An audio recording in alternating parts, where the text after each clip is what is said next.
Put it on, mate. No, I'm not doing it. Put it on. Not again. Mate, I told you, I'm only promoting your channel if you wear this thing, But right? you said I didn't have to wear it again. We had an agreement. I liked it last time. So put it on, okay? Just put it on.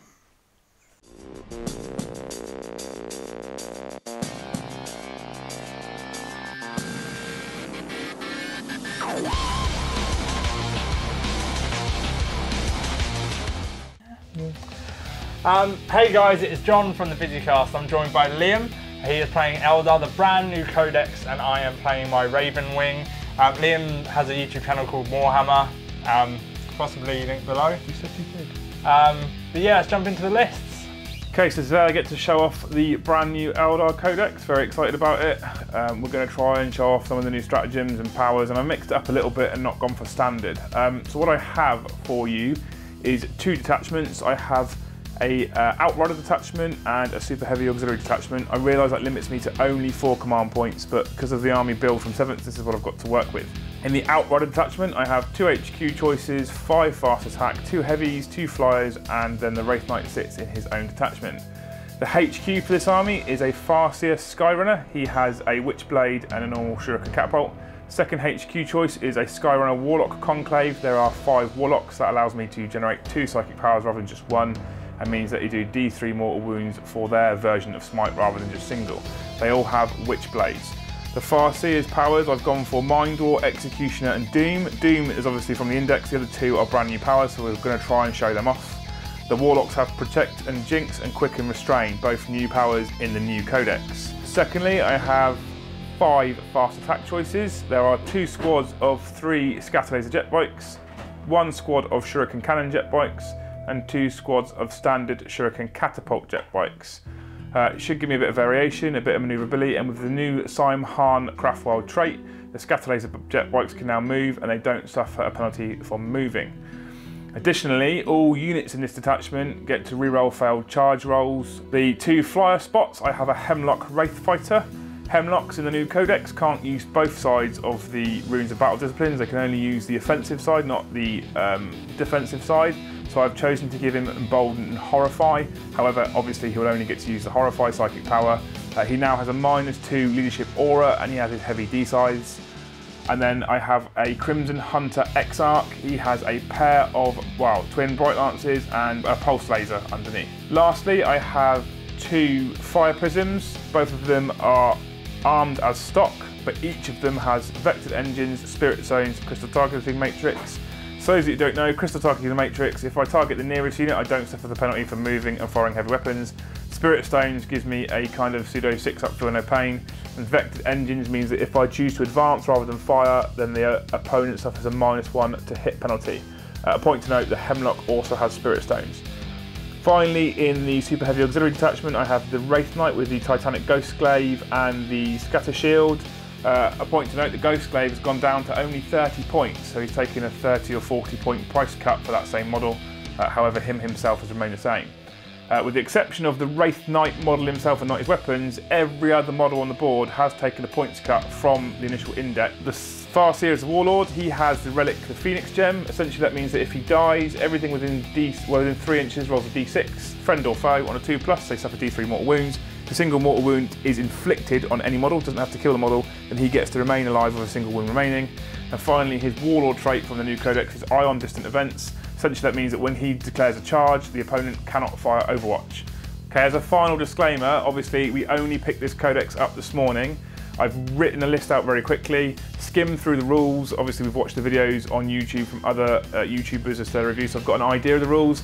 But if we get them wrong, please comment below, correct us, let us know what we're doing. There'll be another Ulthwé Eldar battle report coming out soon, and if we do make mistakes, it'd be nice to know before that one so we don't make them again. Hey guys, this is my 2,000 point Raven Wing army. To start, we have an Outrider detachment. My HQs for that detachment are Samael and a Librarian on a bike. Next up, we have 5 squads of Ravenwing bikers. In all of the squads, we have 3 bikers and an attack bike. In 4 of those squads, we have plasma guns. 3, we have 2 plasma guns, and in 1, we have 1 plasma gun. And in the last one, we don't have any special weapons. In terms of models, they have melter guns instead. I'm just using plasma to see if it works out, and if it does, I will change those over. Next up in that detachment we have a Dark Shroud. Then we move on to an Air Wing detachment and we have 3 Raven Wing Dark Talons. Those things are absolutely amazing.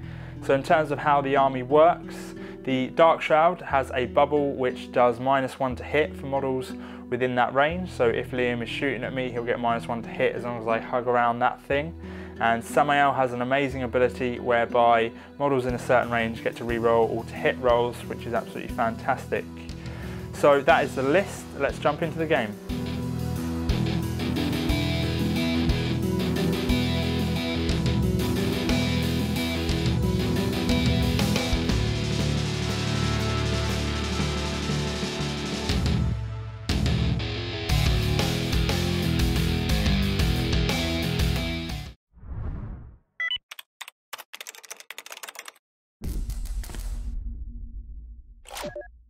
The brand new Eldar Codex. Today we are playing a Maelstrom mission, we are playing Contact Lost, and the deployment is Frontline Assault.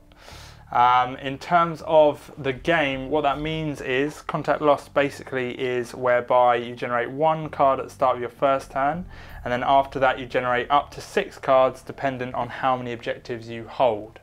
In terms of the location of the objectives, Liam, do you want to talk us through where we have some? Yeah. Starting from the left over here, just behind that building. So number 2 is just down here. Yeah. I won't pick it up, it's up there. It is behind those, it's by the containers. Yeah. Number 3 is here by the woods. Yeah. Number 1 is over here by the barrels and ammo crates. Yeah. Number 4 is over here by this rock outcrop type thing. 5 you stuck out in the open over here. Yeah. And finally number 6 is just in front of the Raven Wing Castle. Indeed. In terms of deployment, I'll do mine first, very, very easy. I had to drop the first drop, which is a tiny bit of a disadvantage. I have nothing I can put in reserve either, so I couldn't see where, what? You didn't drop the first drop. Did you put the first drop? I spent a command point for the first drop. Right, okay, Liam, do you want to explain that first, I suppose? Yeah, This so is a new stratagem, isn't obviously brand new stratagems, and I'm trying, even though I've got 4 command points, trying to show some of the cooler ones off. So I had first drop because of the way the deployment worked.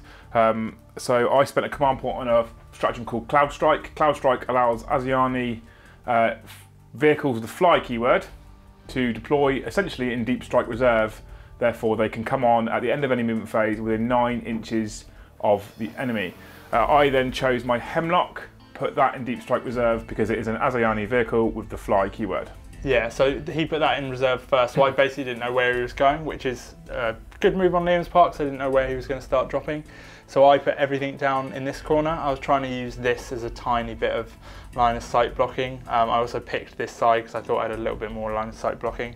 Also, pretty typical for the Raven Wing, if you've seen them on the channel before, everything benefits from the Dark Shrouds, which is right here. So every unit is within 6 inches, which gives it -1 to hit for units that shoot it, which is fantastic. So that was my deployment, just in a position whereby I can move around the board when I need to. Liam, your deployment? Yeah, so after the first drop, I knew you were going over there, so I started to just spread out a little bit. I've got, even though you're fast, I would argue I've got more mobility than you have. Yeah, just about, only just, but I have got more mobility, and I'm hoping to optimise and use that quite well. I was going to drop objectives in the towers, but because you can't get them, you banned it. So instead, obviously, there's quite a wide spread, so I've gone for a wide spread across the line. I've separated the fire prisms up. I don't want to put all eggs in one basket and keep them in one place, just in case. Also, there's a cool new stratagem for them that I'm hoping to show off. It might work, it might not work. Depends if I get to use them before one blows up, we'll never know. The Wraith Knight's at the front leading the charge. No point holding him back, he can't shoot, he needs to make combat. I might as well throw him forward, so he's at the spear tip of this deployment zone. Then I've got an even spread, so I've got some normal bikes over here and normal bikes over here. Their firepower's decent enough, but they're rapid and cheap at going and getting objectives. I've got some scattered bikes over here behind this rocky outcrop. Some more over here, one's drunk and fell off. And then some Shuriken cannon bikes in here. They've got a good spread of range. Maybe they can jump forward a bit and do kick out some firepower. And then finally I've got my Warlocks here. One of them's base is broken. We've got a repairman sorting that one out straight away, and the Warlord sat in behind all this little group of units here. Finally I put the Crimson Hunter down last. I wanted to see where you were putting your flyers first before I then stuck my flyer down, because he's an anti-flyer flyer. And I know that normally what I do, jump on him. yeah, normally what I do is fly straight at you and go, come at me, and then it gets blown out of the sky. So I'm trying to play a little bit differently. Okay, fair enough. So we're playing the chapter approved rules, which basically means I finished my drops first, so we're going to roll off. I'll get +1 to my roll, and then we're not rolling Seize Initiative afterwards. So yeah, we're going to roll off, and then there won't be any Seize Initiative. It's how we're playing it until the chapter approved stuff comes out and we know for certain. So my roll is a 7. Yeah, so I can't beat that. I got a. Oh, I wasn't far off. So I will be taking first turn. Liam did roll just then, and he wouldn't have seized anyway for all those people who are going to comment. So, I mean, we've dealt with you. Also, I just want to do a few shout outs before we start very, very quickly. We are sponsored by War Games. They basically do discount miniatures, so cheaper than Games Workshop, about 20% off. You can check them out below. We also have some products available via the XLC. So you see these crates over here. You can purchase them, again, linked below. They're very cheap and they're pre-printed, so you just need to put them together. It takes about 5 minutes and they look fantastic. And it's got a branding on it, so amazing. Also, Liam has a YouTube channel, which is linked below. So again, you can check that out as Morehammer. There you go. And that's pretty much it for now for all the shout outs. So we'll get over to Ravenwing turn 1. Smash these pesky Eldar.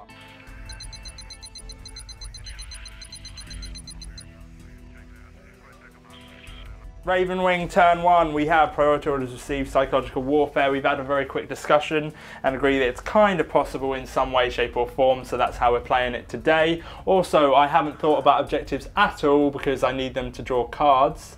Because I'm seeing red, I'm just going to try and kill all of Liam's stuff before he gets a chance to use it. Yeah, nice. I mean, that's probably what they want to see. That is exactly what people want to see. Not the new codex used. They want to see Eldar get curb stomped. That's what Who people doesn't really like want to seeing see. that? So basically everything has moved up. I've kept everything within bubble range of Samael and the Dark Shroud here, so everyone has -1 to hit and can reroll all hits. And the Dark Talons have sped right across the board to try and take out some high value targets at the start of turn 1. So the Psychic phase, I realised I can cast the power, so the Psyker has aversion. We've double checked both the Psychic page in the rulebook and also the power, and it doesn't say anything about needing line of sight to the model. So we are going to cast aversion onto the Wraith Knight. So, seeing if we get it off, it's a warp charge value of 6. Double 1. We do not get it off, and I'm not going to reroll. What it would have done is -1 for all hits on the Wraith Knight, but fingers crossed we kill it anyway. So, over to the shooting phase. Start of the shooting phase then, these guys here are going to fire their bolt guns at this squad of bikers just here, and the multi-melter is obviously going into the Wraith Knight. I'm going to show a few rounds of shooting so you can see how the firepower works, but across the board it's mostly the same, so we'll start samurizing stuff. So the bolt gun shots into these guys here, hitting on 3s, and I'm re-rolling thanks to Samael's ability, and then we are wounding on 4s. So we have a total of 3 wounds, 3 4+ saves please, Liam. I will indeed. 4+. Failing 2, so there is 1 left in that squad. They have 2 wounds a pop. They have 2 wounds a pop, that's my bad. And then we have the multi-melter going into the Wraith Knight. It is at half range. Rolling to hit on a 3, it hits. Rolling to wound on a 4, toughness 8, strength 8, doesn't. I'm going to spend a command point to re-roll that. Yeah, it wounds. Because he's at double half range, I get to roll 2 dice and pick the highest. So 5 wounds off the Wraith Knight. Before we take those 5 wounds, I'll roll my 5+ invulnerable save. Oh, of course. Sorry, mate. My bad. Oh, I found it. You do take 5 wounds So off. 5 wounds off the Wraith Knight. Right, next up. So this squad here has 2 plasma guns in. The multi-melter is obviously going into the Wraith Knight. The 2 plasma guns are going to overcharge and go into the Wraith Knight. And all of the bolt guns are going to go into that same squad of bikers back there. So bolt gun shots into the bikers, hitting on 3s, and we're re-rolling thanks to Samael's ability. So they all hit. Wow. And they are wounding on 4s. Hot dice in it. So we have a total of, again, 3 wounds. So 3 4+ saves on 4+. Another bike drops. Next up, we have the multi-melter hitting on a 3 with a re-roll thanks to Samael's ability. Gotta love that ability, it's good. And then wounding on a 4. Doesn't wound. I've already spent my command point, so I can't re-spend it. Now we have the plasma, again in rapid fire range, so it's 4 shots, hitting on 3s. Oh, look at those ones. Should have rolled them separately. Should have done. Right, and then again, we have a 1, so 1 is going to die, however it gets done after it's been resolved. So we have 3 hits, it's strength 8 because it's supercharged, so wounding on 4s. We have just the 1 wound, so it's a 5+ invulnerable save. Nope, it's 2 damage. Yep. Next up, this squad at the back here is going to fire at the Wraith Knight. Everything it has is going into the Wraith Knight, so plasma, bolt guns, and multi-melter. Overcharging again? Yeah, we might as well. So we just rolled the bolt guns, and as you would expect, no wounds. The plasma, however, can do something. Hitting, yeah, both hit. Wounding on 4s because they're overcharged. 1 wound, and we have a 5+ invulnerable save. No, another 2 wounds coming off the Wraith Knight. And finally, the multi-melter. Hitting on a 3, no, get to reroll thanks to Samael's ability. No.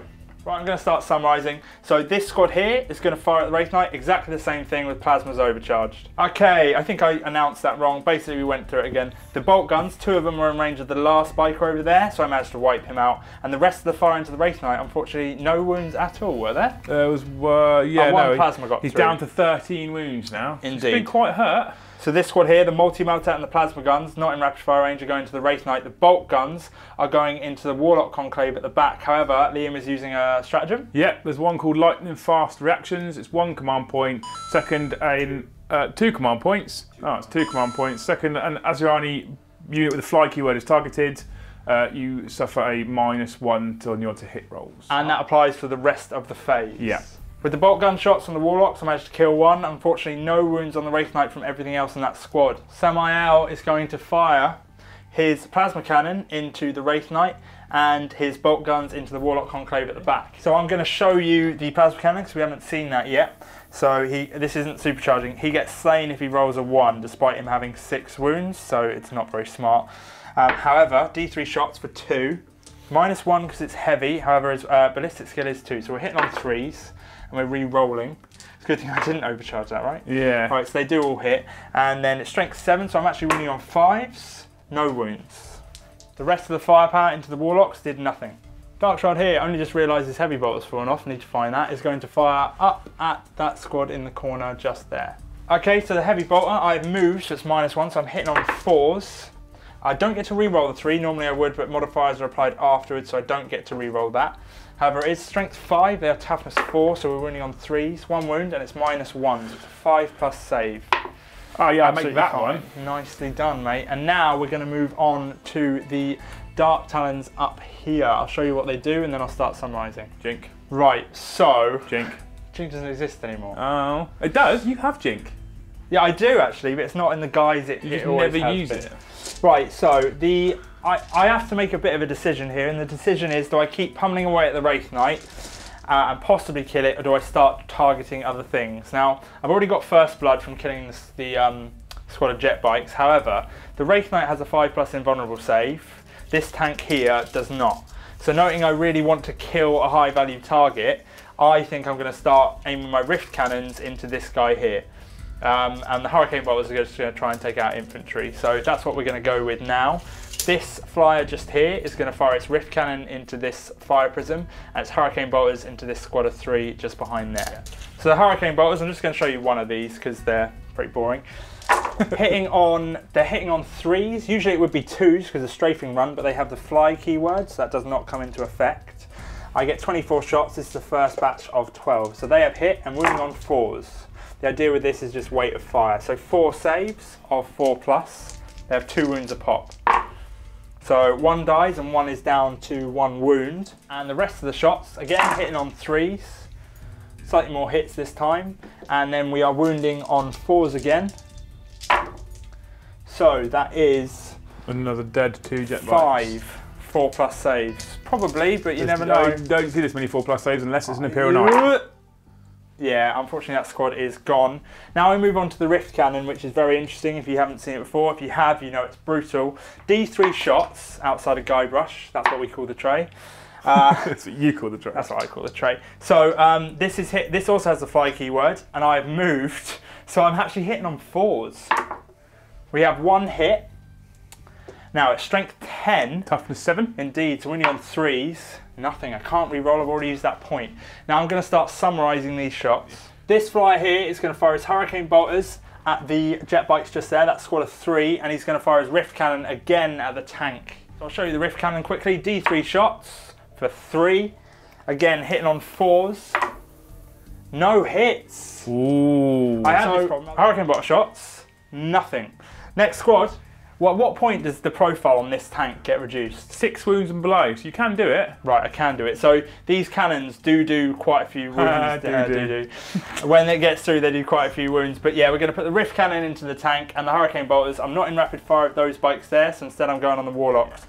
So into the Rift Cannon first. 1 shot, hitting on a 4. Yeah, wounding on a 3.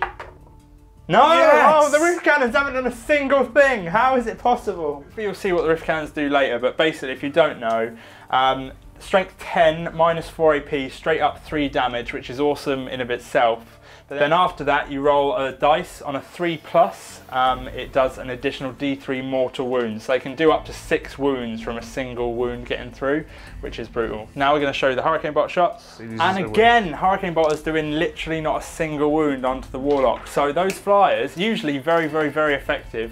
Unfortunately, not doing as much as they normally would. Okay, that is the end of the shooting phase and pretty much the end of the phase. I'm not going to charge in with anything. I don't really feel like doing that. My tactical objective, which was priority orders received, psychological warfare, I'm going to discard.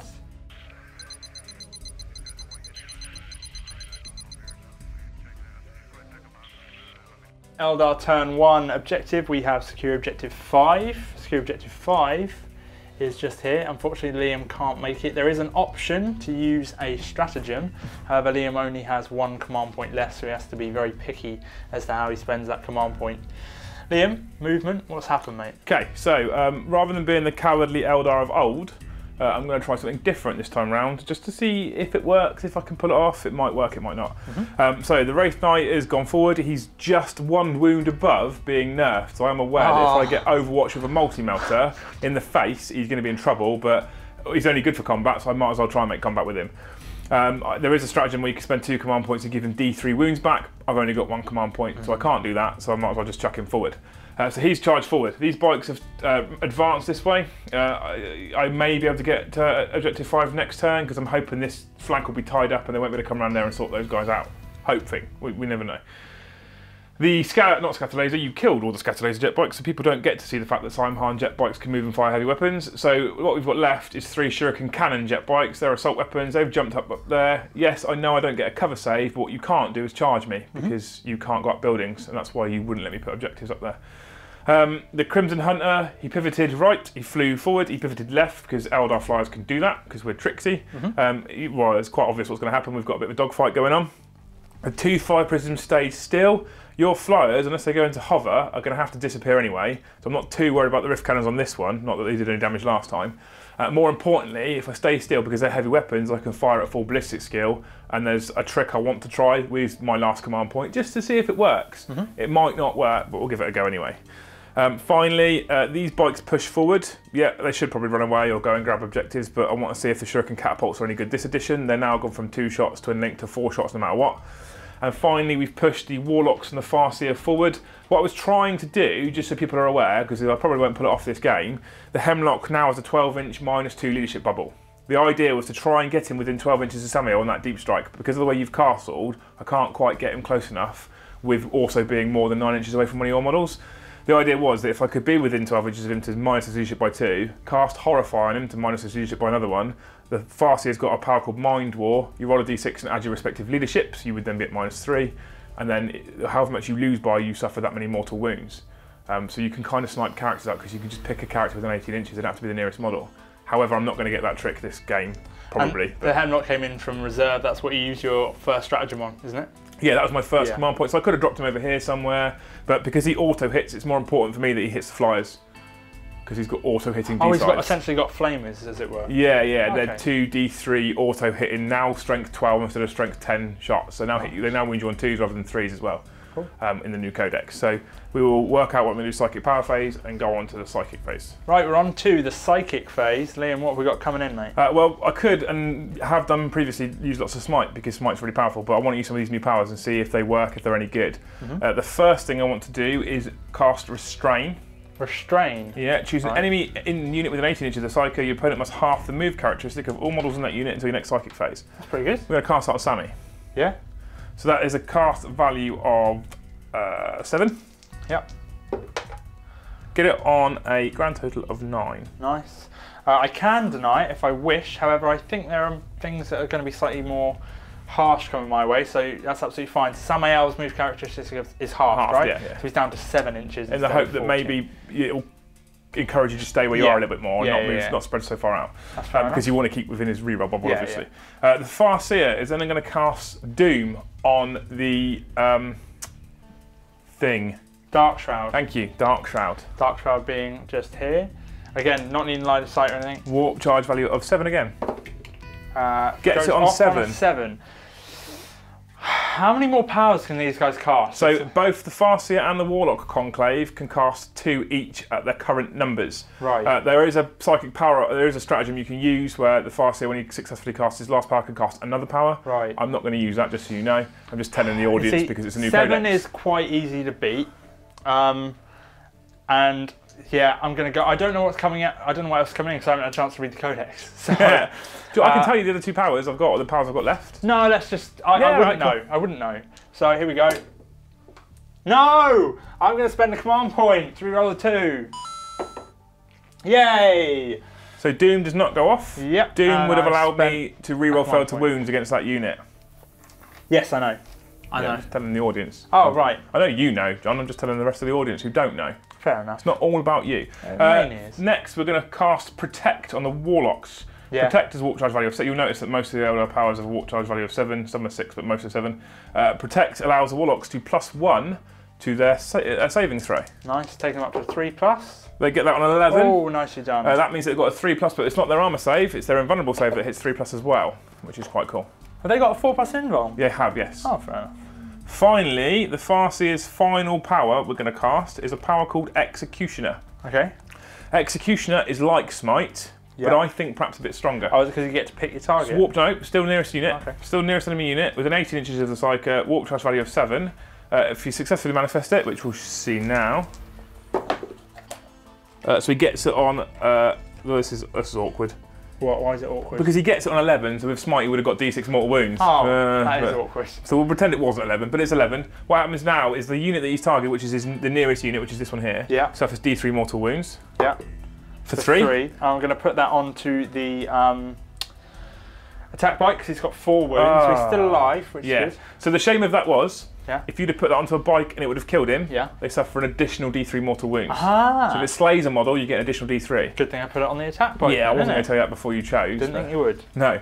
That's my psychic phase done, because they can all cast 2 powers each. I'm not going to use a stratagem to cast anymore. And the Hemlock has got Horrify, which doesn't affect your flyers because it's just minus to leadership. Yes. So there's no point casting that. So we'll move on to the shooting phase. Nice.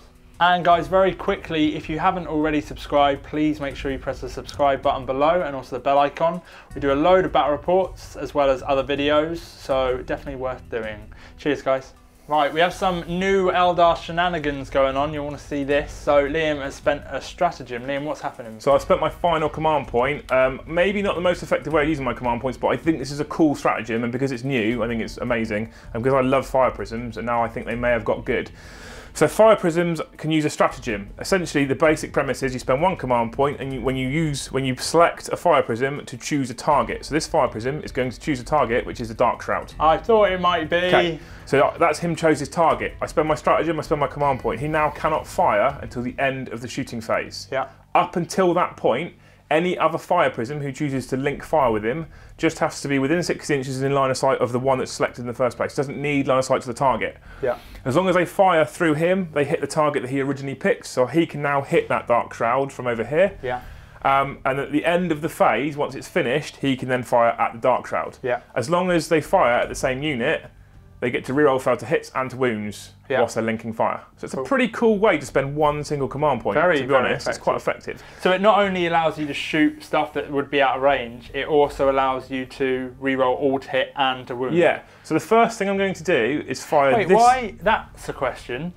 It lets you reroll all to hit and to wound. Why did you want to doom it? Yeah, that's because I didn't read stratagem properly before I tried to doom it. Right, okay. But it's just a learning lesson, isn't it? Now I know. It's the first time. I knew you could reroll to hits. I didn't know you could reroll to wounds, so that's my own lesson there. But it doesn't matter because I didn't get doom, so I get to roll to wounds anyway. Cool. So the first thing we're going to do is fire this fire prism through this fire prism into your Dark Shroud. Cool, okay. Now, because I didn't get doom off, which doesn't matter in the long run anyway. I do get to free roll fail to wounds. I'm thinking about using the focused ability. So the lance is a heavy 1, focus is heavy D3, disperse is heavy D6. Disperse being heavy D6 is only strength 6 and winning on 4s, and you still get a save. So I'm going to go for focused. So I get 2 D3 shots from this fire prism, which is for a total of 4 shots. Yeah. If you don't know, so it's 4 shots in total. Liam has no command points left if you're wondering why he's not using reroll. Now, the reason why I get 2 D3 instead of a single D3 is because it stays stationary, and in the new rules, if a fire prism does less than half movement, it gets twice the amount of shots that we normally get. Cool. So 4 shots, hitting on 3s, -1 because 4s. Yeah, and you can see we're not in Guybrush. So I don't get to reroll the 3 because I'm -1 for hitting a Dark Shroud, but I do get to reroll the 2 because of the linked fire rule. Okay. Oh, so that misses. Sorry. There you go. Yeah, okay, cool. So 2 hits. Yeah, so 2 hits. So it's strength 9, so it's 3s to wound. 3s to wound, indeed. Both wound. -4 AP. No save. I've got 3+, so it goes straight through. How many damage? D3 each. Cool. 2d3 damage for a total of 3. 3 damage. Cool. What's he got? I don't even know what he's got. I believe he's got 10. No, he's got 9, so he's down to 6. What's up next? So, next thing we're going to do is we're going to fire the flyers just because they're here and they're going to do what they're going to do no matter what. So the Crimson Hunter Exarch here, he is going to fire at the one nearest to him. Flyer nearest to him, easiest. Okay, we're going back to the tray. Didn't work. Let's go. What's happening? So the Crimson Hunter Exarch is going to fire at this nearest Dark Talon, you know, the one you haven't highlighted. Yeah. So the first weapon that's going to fire don't tell them. is the Pulse Laser. Yeah. Pulse Laser is heavy 2. So it moved, he's got ability skill 2, so he hits on 3s. Yeah. But obviously he's firing at fire, so he actually hits on 4s. Right. Because I don't think I've got a rule that stops that. No, it's to reroll to wounds. Yep. And I can reroll to hit rolls of a 1. Oh well. So I hit once. Its strength is 8, toughness is 6, so it's 3s to wound. Okay. And I get to reroll fail to wounds against targets that can fly. So I wound. Yeah. It's -3 AP. Oh, so close. And there's a flat 3 damage. Cool, yeah. Next, it's got 2 Bright Lances. Again, they hit on 2s normally, 3s for moving, 4s because you're a flyer. So the 3 I don't get to reroll, the 4 does hit. Again, strength 8, so 3s to wound. Doesn't wound, but I get to reroll fail to wounds because of Sky Hunter. Wounds. That does D6 damage and is -4 AP, so you don't get a save. For 2 wounds, and I have no command points left. Hemlock Wraith Fighter. Yeah. He's going to fire at the nearest one here. Okay. We can. So he has 2 heavy D5s with a range of 16 inches. They are assault D3 shots for a total of 6 shots. That was quite an epic roll, even if I say so myself. They also hit. Yes. And a strength 12, so they wound on 2s. Whoa! Yeah, the new codex, they went from 10 to 12. Oh my god. They wound on 2, so 1 fails to wound. That's 5 wounds at -4 AP and 2 damage apiece, and I know that they've only got 10 wounds. Yeah, it's dead. It is in fact dead. That is brutal. On a 6, it explodes.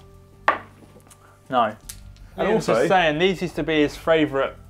I remember in the last edition, he fell in love with these guys, and I think that's going to happen again, isn't it? They're so good. That's a flamer with a strength 12 flamer. So it's a 4 AP. It's a 16-inch range. Assault D3, but he's got 2 of them. Strength 12, AP -4, 2 damage that auto hits. That is ridiculous. And he can cast Smite. Yeah. Yeah, he's amazing. And he minus his leadership. And he has a 6-up feel no pain standard, because why wouldn't you? Wow. Yeah. Next up, these bikes here are firing at this squad just here. It's -1 to hit because of the Dark Shroud. Right, so what are these guns? They're Shuriken Catapults, so they are Assault 4 weapons, 12-inch range. Sweet. Hitting on 4s now because of the minus. Whoa. There's not a single 3 in there, it's irrelevant. Yeah, it still wasn't a good roll, was it, John? It wasn't fantastic, no. So your bike's toughness 5. They are toughness 5. 5s to wound, 6s at AP -3. Nice. Oh! So 2 wounds and 1 at -3 AP. So I'll take normal -3 first, so that's a 6-up, no, and then the regular, fine. So we're going to take 1 wound on an attack bike. What's up next, Liam? Next, the Warlocks are going to fire into, you said that this is one squad and this is another squad and this is another squad. So they're going to fire their Shuriken Catapults into this squad that I've just shot at. That's the same gun as we just seen, right? Same guns we've just seen, yes, we'll summarise this. So we had both the Warlocks and the Farseer, only 1 additional wound done to the attack bike. These 3 guys here are firing Shuriken cannons at this squad down here. As they're cannons, we're going to see them in action. They're heavy? No, they're assault. Oh, they're assault, fair enough. Assault 3, 24-inch range, strength 6. Cool, again, -1 to hitting on 4s because of the Dark Shroud. Not so great. But they're strength 6, so they wound on 3s. Yeah. 6s are AP -3. Nice.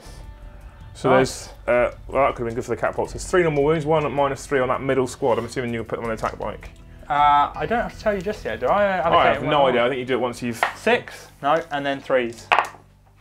So he's taken 2 wounds in total. Are they 1 damage a pop? Yeah, 1 damage pop, mate, yeah. So 2 wounds in total. Again, we'll go on the attack bike because it means that no one actually dies. Fire Prism, what's going on with it? So this is now the final round, the final thing to shoot in the shooting phase, because Yeah. I'm pretty sure I've shot everything else, apart from their catapults over there, but they're out of range, they're 12-inch range. So because we're at the end of my shooting phase, I can now finish my linked fire stratagem with this one. Yeah. So as long as this fires its prism cannon at the same thing that this fires its prism cannon at, essentially, it gets to do all the rerolls. Yeah. It doesn't say anything about a shuriken catapult, so the catapult can shoot at the flyer. I know it's -1 to hit, but I might as well fire it because it is within 12 inches. Okay. We're going to fire at this one, it's already wounded, just because. Sweet, we'll summarise that shooting. So shots into the flyer, unfortunately no wounds. Shots into the Dark Shroud, my god, I feel lucky right now. This is Liam's roll on, so he got through with 4 wounds. So I rolled 4 shots in total. I hit with all 4, I wounded with all 4, so I got 4 D3 wounds with no armour saves, and that was what I rolled on the damage. Yeah, so he only did 4, so essentially he's left with 1 wound, which is so lucky for me because it gives me an extra turn of that thing being in the game. Right, moving over to the assault phase. Yes. I have a clue what's going on. What's happening? Farseer Oh, right, yeah. will declare a charge against this unit. Farseer's going first, is Yep, he? yeah. Fair enough. Right, so Overwatch. Nope. Oh, what's going on here? His Warlord trait means Yeah. you cannot fire Overwatch when he charges. Ah, so you get him in first, Yeah, then you stop the allow other Overwatch. people. So he rolls 2d6 to charge, and he gets to reroll failed charge ranges from being Sim Han. Right, oh yes, of course.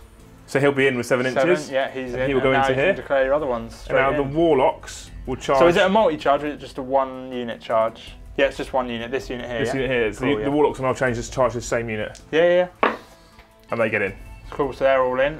Next up, I assume you're doing something with the Wraith Knight. Yeah, so I did think about charging the Farseer into the unit the Wraithlight's going to attack, just because I don't want to get hit by Overwatch, but I actually kind of want to take on a couple of units at once because it's cooler. So the Wraith Knight's going to charge this unit here with the attack bike, I assume. Which one? This squad here or this squad here? This squad here? Yeah, the nearest one to him. Okay, cool. So we have They're the ones without any plasma guns, aren't they? Correct. Yeah, that's the one I'm hitting. So we have the multi-melter on a 6. No, I am re-rolling. Rerolling for Sammy, yeah. Yeah. No. And then we have a lot of bolt gun shots, which I'll summarise. No wounds on Overwatch, he is obviously in.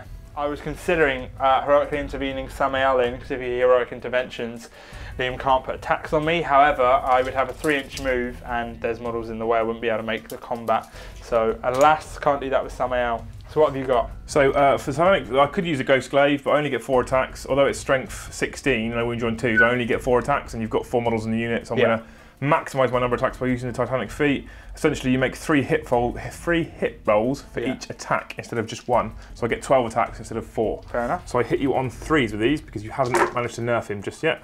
However, these are done at his base strength, which is currently a strength 8. I don't think it actually changes. Oh, so you're winning on 3s. 3s, winning on 3s. It's -2 AP, so you get 5 up saves. How many damage? D3 a time. Ooh. Right, we made 1, so 1, 2, 3, 5 through, 5d3 damage. So you haven't got a wounded model in there yet, have you? No. So we have a total of 5 wounds, doing D3 wounds a pop. We're going to have to roll them 1 at a time because that's the easiest way to allocate them. So 3 wounds. So this guy, the attack bike's taken 3, taken another 1. So that's literally the best way you could have done that. Efficiency. Yeah. Next up, 3. So that essentially removed 1 model. And next up, 2, which removes the last one. That's it, isn't it? 1 more, isn't it? I think it's him. Hey, have you rolled all your dice? Oh, you got 1 dice left for a 2. Yeah, whole squad's gone. So I can consolidate 3 inches. Yep. Fair enough. Into the next combat.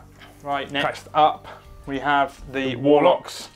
So they're going to hit on 3s, I think, for Warlocks. I will double check, but I'm pretty sure they're 3s. You get the 3s to hit in combat. Luckily, that was quite a good roll. It was. Strength? They don't need strength. They've got Witchblade, so they win on 2s. They always win on 2s, like, what was it used to be called? Fleshbane. That's the one. So they all wound. Oh. No negative AP, though, so you get your normal 3 up saves. So 3 plus saves. 2 wounds, so 1. Actually, yeah, I've already started allocating wounds onto the attack bike, so the attack bike has died. Okay, and then finally we have the Farseer. He also has the same weapon, but he hits on 2s instead, hence we're doing him separately. So he hits on 2s, and then wounds on 2s, So if you fail both of these, we kill another bike. Nope, you didn't fail. You took one single wound. One wound. That's my fighting done with all my charging units, so you get to fight back now. Cool. And my attacks back, I've managed to kill one of the warlocks in that squad. That is the end of the turn. Morale tests, I don't think there's any to be taken that can be failed. In fact, there aren't. So that is the end of Liam's turn. No objectives have been secured, which I move over to Ravenwing, turn 2.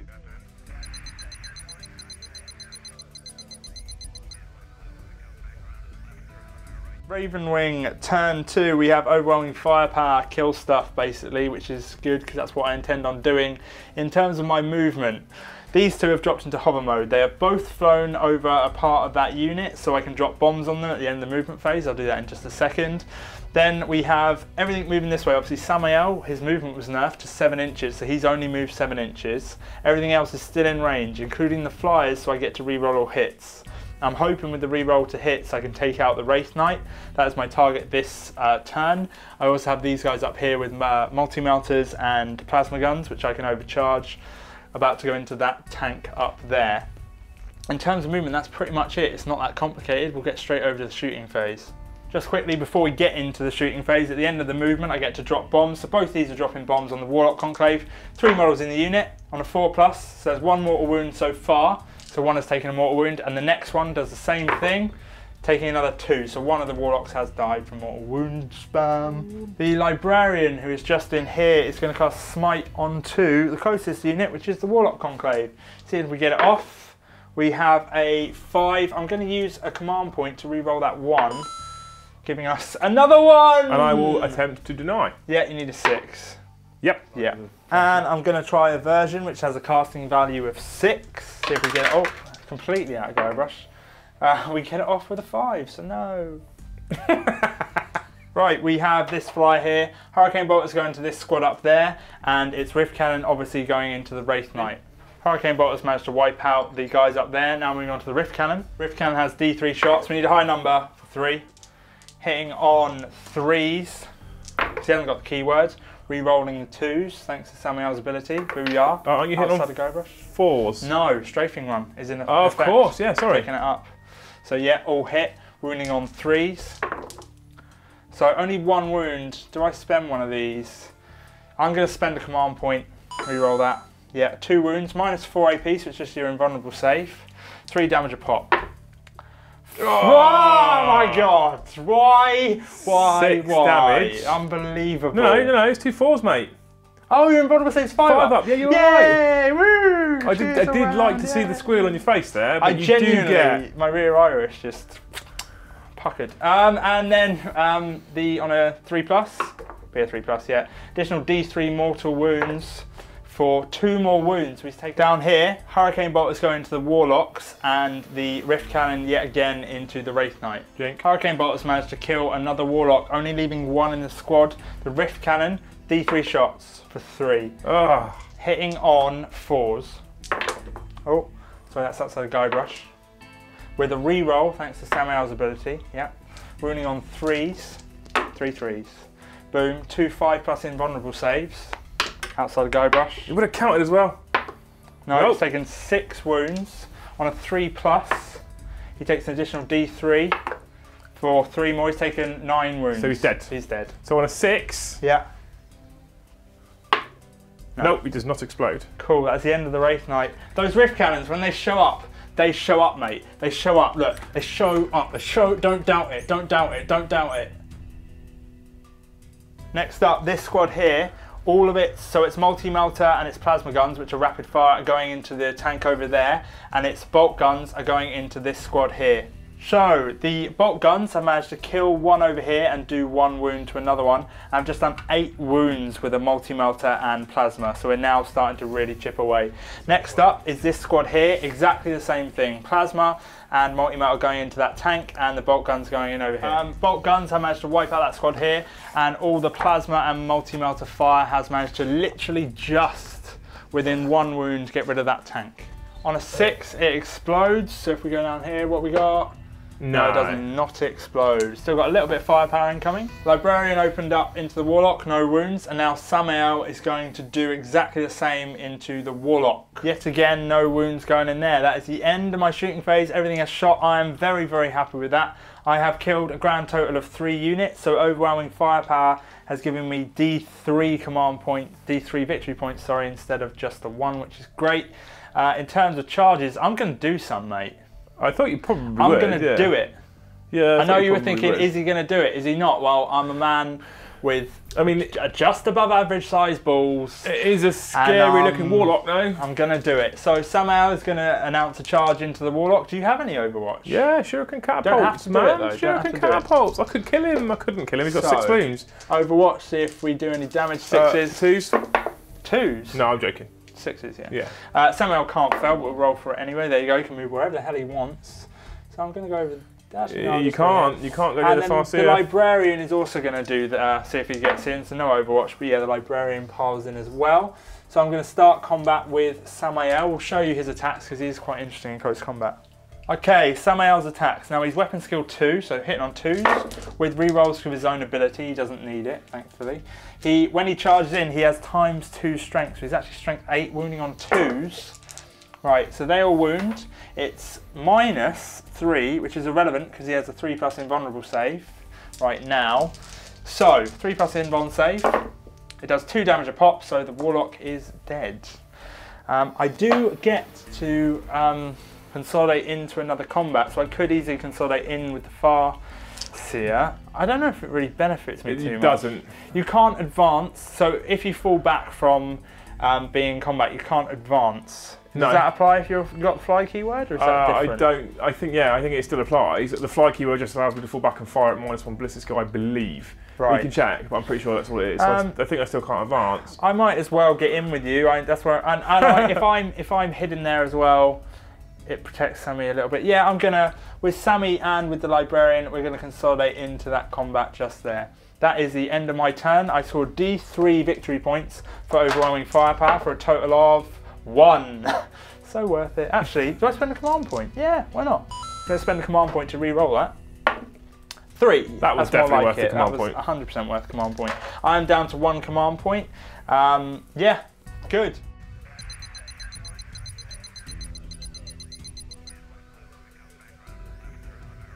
Eldar, turn 2. It's the same objective as last time. Liam didn't start the turn on any new objectives, so can't draw any new cards. He just got secure objective 5. Yeah. In terms of movement, Liam's already accomplished what he wanted to do. Because the man has a plan, he's a boss. What's going on, Liam? Well, you slaughtered all my bikes, so I have very little manoeuvrability left. True. So we did a bit of moving around, and I'm kind of relying on my flyers now to do my heavy lifting, which is quite a bold move considering the amount of stuff you've got left, and flyers can't capture objectives. So it's not going to be that great for me, but I mean, we've seen some cool Eldar tricks. That was kind of the point of this game, was to see some of the new stuff that they can do. I genuinely think there are ways you can still win this. You can do okay. Win, I'm not sure. No, there is a way you can still win this. There are ways you can win this game. Okay, well, trust me. I don't think so, but no, there genuinely are. Do you want me to tell you what they are? Go on. I'm not going to tell you what they are actually, because you can tell what they are. Right, we're all friends here. So, if the flyer keyword is the only unit type left on the board, the game automatically ends. You win. So you don't need to kill the flyers. There isn't actually that much other stuff left, and with those flyers, you could probably chew through stuff and I don't kill you in time. So there is a way Liam can win this game by essentially tabling me. Or he could win it through points, because I'm only on 4 and Liam will be on 1 at the end of this. So there are ways, it's not over. Don't think it's over. But right, movement. Yeah. Some movement. So we've done some flyer shenanigans, because I actually completely forgot to just mention that if I've just got flyers left, I will lose, which is interesting. That as well. Yeah, that as well. It works 2 ways. Yeah, thanks for that. However, by doing this, it keeps you in the game for quite a long time. Yeah, for a little bit longer. For a few turns. So what we've done, we've backed him off into the corner. The reason being, his target is going through the Dark Shroud. Because the Dark Shroud's the nearest, his crystal targeting matrix only costs 5 points. Means that if he moves, he can still fire full ballistic skill with a heavy weapon, because he's targeting the nearest model to him. Cool. The Farseer's jumped up here, 2 reasons. 1, he has range for his smites, etc. Secondly, he can't be charged up here. I know he can be shot to death, but he's got more of a chance of surviving than if he runs away. And there's a trick I'm going to try and pull off. I said we wouldn't be able to do it, we might be able to do it. Right. Then we've got the 2 flyers that have moved. So the Hemlock has come through here. He's flyer hunting because he auto hits, and your flyers are doing more damage than pretty much, well, they did last turn, more damage than anything else. Yeah. And the Crimson Hunter's gone over here to get out the way of most of the melter type stuff, but it's still within range of another flyer. If I shoot him, I could just take out Bikes. We'll see, because he's a bit nerfed. I'm just worried about his thing hitting my things. I don't want to smash things against each other. No, mate, no one wants to smash things against each other. Finally, our 3 bikes, as you've already told the viewers, our lovely viewers, have moved over onto Objective 5 to secure it. So it's about the only thing I've got currently that can hold things, really. Hey ho, we'll see what happens. It's your best bet. So we go straight into the psychic phase. So I've got the Farseer left. Farseer, yeah. So and then the Hemlock as well. So the Farseer will cast Smite into the nearest unit, which happens to be this flyer. It is. So 2d6 for a total of 6. Would you like to try and deny? Yeah, I think I could probably deny that. I'll see if I deny it on a 7. Nope. So he gets Smite for d3 mortal wounds. Outside Guybrush, mate. Get it in. Oh, still only a 1. What's up next? Next, we're going to Horrify. Liam baited me. The old bait and switch. The old bait and switch. So Horrify has a warp charge value of 6. The Hemlock is going to Horrify Samael. Oh no, I don't know this. Yeah. He gets it on 7. Oh. That means Samael, with the Aura ability from his, I can't remember what it's called, Mind Shock Pods, he's now at -3 leadership. Which moves -3 leadership. Which moves me on to my next psychic power from the Farseer, which is called Mind War. Yeah. Casting value of 7. Yeah, please fail. He gets on 8. I've got nothing that can deny. So what we do is we both roll 1d6 and add our leadership value. I've still got 1 command point left. Okay. So I want high and I want you low, and you want obviously. No! Command point has to be spent. I'm not using that heretic dice either.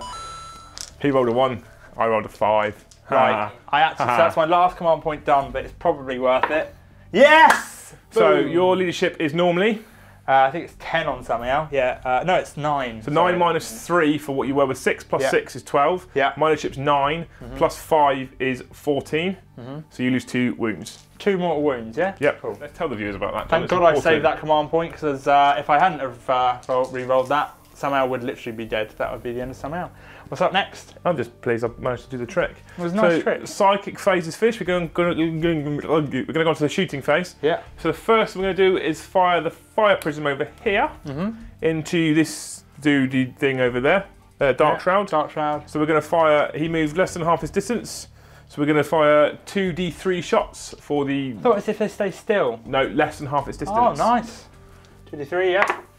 For a total of 5. 5 shots at strength 9, so winning on, hitting on 3s, -1 for the Dark Shroud. Yep. So we hit on 4, so that's okay, 3 is fine. I don't get rerolls this time because we're not doing linked fire. And he only has 1 wound left, guys. And we wound on 3s. So we wound twice at -4 AP, so he's dead, he is and dead. he's going to explode on a roll of 6. No, so the Dark Shroud is gone, alas. Up next, Liam. So I contemplated shooting at some bikes to remove your board threat that can take objectives, but because they're less likely to do damage to me currently than that is, although they still could obviously, I'm going to shoot at that full wounded Dark Talon with my heavy D-sides. So I get 2 D3 shots. So I have a total of 5 shots, which isn't bad, I'll take that. Auto hit, strength 12. Yeah, we've seen this before, haven't we, guys? 2s to wound. So, you got lucky. That's a total of 6 wounds. That's another 1.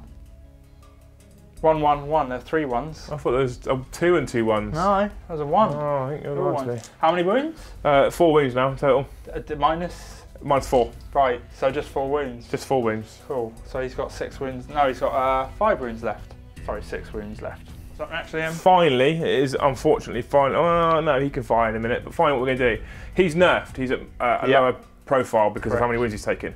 He is in range of this one and can see him. Yeah. So we're going to fire at this one because he's currently not nerfed, and I want to restrict your firepower as best I can. Sounds good. So first thing we have is the pulse laser hitting on 2s. -1 to hit. Yep. 3s. Yeah. Yeah, because the Dark Shroud's dead now, so 3, so they both hit. Yeah. Strength takes a 3s to wound. 1 wound at -3 AP, I think they are. So it's a 6 plus save. That's not quite nice. Oh, well, either way it would fail. We're just checking AP, but it doesn't matter. It fails regardless. That's a pulse laser, and therefore is 3 flat damage. Okay, cool. So he drops to 3 damage, 3 wounds. He then hits with his 2, or he shoots with, I say hits, so he shoots with his 2 bright lances. Hits on 2s, -1. Why does he hit on 2s? Because he's a Crimson Hunter Exarch. Oh, so right, nice. So I think actually Crimson Hunter's hit on 2 as well, but he minuses 1 for being a flyer anyway. Yeah. So he hits on a 6. Wounds. He then wounds on a 3. No wounds. Re-rolls for Sky Hunter. Okay. Wounds. Yeah. That's -4 AP. Yeah. So you don't get safe. Yeah. And D6 damage. D6. Oh god, please be low. 3. He has exactly 3 wounds left. He's gone. Does he explode on a 6? Please don't be a 6. No. He's gone. As you can see, that Dark Clan has disappeared. That's the end of Eldar turn 2. He has secured objective 5. Moving on to Ravenwing, turn 3.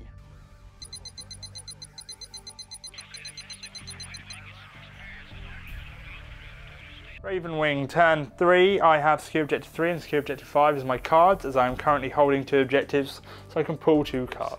Objective 3 is up here, which I now have, and I'm on an objective down there still. In terms of movement, things are basically moved. I'm kind of focusing on this area. There's some points here still, so Liam's Warlord is here. He is currently the closest model for quite a few things, not everything, but hopefully if I kill that Hemlock, that'll change slightly. Additionally, I have some models over here moving to take objective 5 should they need to. But yeah, that's pretty much it. I'm going to summarise pretty much the whole turn because it's all fairly straightforward. So with a load of shooting, I've managed to wipe out the Farseer on top of that building, and I've also managed to wipe out the Flyer. That was the end of my turn. I've also secured objective 3 for an additional victory point and got Slay the Warlord. We're going to very quickly summarise Liam's turn because he just wants a little bit of reprise and to kill the Flyer for pride. In terms of the last turn for Liam, we are calling the game there just because it seems a bit one-sided now. Liam has managed to wipe out that Flyer. We're going to have a very quick debrief and see how we think the Eldar are shaping up in this edition. Okay guys, that is the end of the battle report. We called it. Ravenwing taking the win there. Still not beating them. No, they have lost on the channel though. They have lost. I know. They're not as effective as they were last edition. This is a new build for the Ravenwing, a more shooty build. More bikes because I thought Black Knights weren't worth it, and I think that build is superior. But we're not here to talk about Ravenwing. We can do a little bit. We're mainly here to talk about the Eldar, the new Eldar Codex. Definitely got a boost since the Index. Cannot deny that. Absolutely no doubt. Cannot deny that. I added this list up with the Index before, and we're talking 200 to 300 points more than it was in tonight's game. That's big. So you get a lot more for your points now, straight away. Now, it wasn't an optimal build for one of 2 reasons. First of all, I don't own an 8th edition optimal build for Eldar. One, this has only come out today. And secondly, my list is built from 7th edition. So it was never going to happen. So I think I've been reading through it, Darren's had a look through it. There is a lot of really cool stratagems in this book, and I only had 4 command points because it's a throwback from my 7th edition days, the list I've got. I think now I'm automatically drawn to building lists that look at maximising command points. So I'm probably going to drop that Wraith Knight. I brought him because we wanted to see what he's like now with the Codex, and he has taken a points drop, etc. But he's just not the monster he once was, which is a good thing. I'm not whinging, it's a good thing he's not the monster he once was because they were too good before. Far too good. I went to a tournament this weekend, not a single Wraith Knight, which is unheard of. Like if you went in 7th, most of it would be what? There was a Revenant though. Yeah, there was a Revenant Titan, to be fair. But I mean, there were no Wraith Knights around. Cheap seats piping up over there. So I love the Wraith Knight. I love the model, and I always was drawn to it because the model was pretty, more than because of its rules. Because I bought them before they became the horrible gargantuan pieces of filth that they were in 7th edition. But because I want to go Samhan fluffy, because you can now build craft worlds. So I'm just going to go full bikes and skimmers and stuff like that because it's Samhan fluffy. Yeah, essentially, we've discussed this previously. I've discussed it on my channel. We discussed it on Winters' channel. Everyone's now going to get their own version, essentially, of chapters or chapter tactics, kind of. You might find armies like Ravenwing and Space Wolves don't get that because they're already a chapter. Oh, you mean Dark Angels? Well, yeah, but in the Dark Angels, you have Ravenwing and Deathwing. So yeah, it's nice. It's nice having those tiny bits of flavour, just little things. Yeah, and I think it really encourages you to build a fluffy type army. It does, and try and still keep on that competitive edge. So we've discussed this off camera tonight. The Wraith Knight's going to go straight away. I'll probably drop another Hemlock in because I think they're too good not to take now. Mate, that was ridiculous. The fact they're made better by the fact that they're flyers, they move fast. So that range on that gun was what? 16 inches or 4 That's or still something like actually that. pretty good. Yeah. But the fact that you can move so quickly to get there to then do the damage. The thing I like the That most, is ridiculous. the thing I like the most at the moment is the fact that I can play a command point to keep him in deep strike reserve. Yeah, so that flamer will be in range, and you don't no matter what. Yeah, because the range is so long, the 9-inch thing when you deep strike irrelevant. Like yeah, because most flamers are 9 Whoa. inches. Most automatic hit weapons are 9 inches. Deep strike, you normally have to. no, they're less. They're like 8 inches. Yeah, yeah. So you can't deep strike and Well, immediately deep strike use it. says you must be more than 9 inches from an enemy. So you can be Yes. 9 and a slither of an inch, but Yeah. you're more than, so you can't fire a 9-inch Yeah. weapon anyway. Uh-huh. These being, I think they're 14. I might be wrong. I don't know. Something like 16 inches. Amazing. I think it's 16. Amazing because you can drop in anywhere within your 9 inches and you're in range straight away. As we saw, and it wasn't as effective as I would have liked. Yeah. But it's I don't know why they made it strength 12 either. It didn't need that. No, ridiculous. Didn't need it. So powerful now. We also got to see a few other tricks that you wouldn't have been able to do if you just had the index. So things, obviously everything had a points cut, but the things like the trick you did with the leadership modifier, that wasn't possible before because you didn't have the right psychic power. That's a new psychic power. Yeah, so Mind War's new in the Codex. That's a new power that we're able to use. The Hemlock's leadership buff, I think, used to be -1 in the index. It's now -2. Oh, wow. And the Hemlocks, to be fair, they used to be able to take either side of Runes of Battle. So Runes of Battle, for those that you don't know, is the Warlock powers, and they have, each power has 2 sort of parts of that power. They have an offensive and a defensive power. And in the index, I had Conceal, Reveal, and a couple of others, Embolden, Horrify, maybe one other. And because Conceal, you -1 when you target the model that's concealed, people were taking Hemlocks and concealing themselves. So it's -1 to hit it because it's a flyer, and a further -1 to hit it because it's Conceal. So GW have obviously picked up on this and gone, we don't like that very much. Actually, now Hemlocks can only use the offensive side of the power. Okay. Which I think, as an offensive attack fighter, makes more sense. So I'm not complaining. I think it's a positive change. So yeah, now it pushes you towards doing things like Horrify. What I was tempted to do was take Protect, Jinx, and Jinx things because it -1 from their armor save. A lot of Eldar stuff doesn't have AP modifiers for their normal like weapons, shuriken weapons and stuff. So yeah, that was cool. Doing that little trick, I managed to pull it off in the end. I didn't think I was going to get to it at one point. There was also the ability, the thing you got off with the fire prisms. That was very interesting. Yeah, and that's part of why the list was the list that it was tonight, because I wanted to show some of those tricks off from the Codex, because there's no point just going hard line, fight each other really hard if we can show some of the new things they've got. I saw that fire prism stratagem and was like, I own 2 fire prisms. I want to give that a go because I think that's really cool. That was very powerful. You know, I didn't pull it off as well as I would have liked to have pulled it off, but I'm not complaining. I think it's a very good stratagem and a very good use of fire prisms now. And now that they've got that extra ability from the Codex where if they move less than half the distance, they can fire twice. Because one of the things I used to do was take the fire prisms, go for the single shot strength 12, and roll a 1. Oh yeah, yeah. Now at least I get 2 goes. You do need a weight of fire on pretty much everything in this edition. In terms of the game then, so I think we're agreed Eldar are in a better place, definitely. Much better. We'll need more battle reports to get a better idea. We will have an Ulthway battle report up next week with Darren's Eldar models in, which will be really interesting to see. So make sure you press subscribe so you definitely catch that. But in terms of that game specifically, right, I think personally it basically came down to who got first turn. Yeah, I would agree. Which is a real shame. I'm not a fan of that, but that is unfortunately still how a majority of it works. You can have builds whereby you can make sure that's not the case, but it depends on your matchups. I think to be honest, it was only that way because of the lists we have. Yes, so probably. Most of my stuff moves 14 We're both to Alpha 16. Strike, aren't yeah, we? I move 14 to 16 inches. You're moving 14 inches.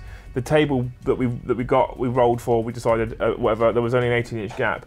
You were literally, and not in the normal dress-wearing kinky way, down my throat the first time. Yeah, I know. Yeah.